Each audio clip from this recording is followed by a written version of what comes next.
Wisconsin voters are facing a decision, one that will affect not just classrooms and school buildings, but also their wallets. Over 100 Wisconsin school districts will be going to referendum on Election Day. There are still referendums on the table. Voters will also decide on a number of school referenda. On November 5th, voters across the state will decide on 137 school referendum questions. That's 137 decisions about the future of public education and the property taxes that fund it.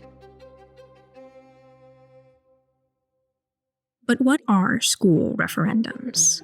Essentially, the taxpayers are asked on the ballot whether they will approve or not local schools getting more money through property taxes. These referendums aren't new. In 1993, Wisconsin passed a law placing revenue limits on school districts. The school districts will tell you this state law prevents them from operating correctly and educating kids correctly. And in order to maintain your programs and services for students, you have to go to the voters. Since that 1993 law, 356 of the state's 434 school districts have put forward a combined 1,500 operating referendum questions, and 58% of these referendums have been approved.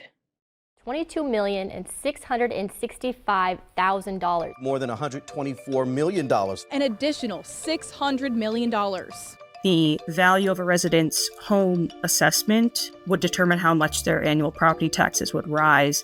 These referendums affect not only school funding, but also homeowners. A person with a home assessed at roughly $300,000, they could pay anywhere from $200 to $900 extra dollars more in annual property taxes, depending on which district they live in and which referendum they would vote on. Supporters point to a variety of reasons why school districts are turning to the ballot box, including the state's funding formula. They are enduring these decade-long cuts. Declining enrollment. If your enrollment is going down, that really challenges you because over time your budget goes down. And the school choice movement.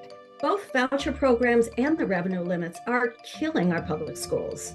The most recent concern is the expiration of COVID-19 era relief funding. Wisconsin got $3.5 billion in this federal COVID-19 relief. Districts have grown accustomed to that extra funding, and now they're turning to taxpayers to make up the difference. It was a one-time expense, and I think if you put it towards these recurring costs or you put it towards infrastructure that was going to keep getting bigger, you're facing a problem with this fiscal cliff. Critics question the long-term sustainability of this approach. Just want to see more responsibility on the part of the board. For us, it's a significant percentage of our current tax bill to add on top of it. Irresponsible spending is not a way to get there. You are creating a budget and it's growing every year, regardless of whether your student base is growing every year.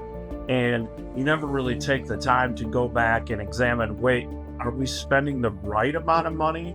So what's the solution? Should taxpayers bridge the funding gap, or should districts be forced to re-examine their budgets? This election day, voters across Wisconsin will have to decide. But if history is any indication, it's likely to be a close call.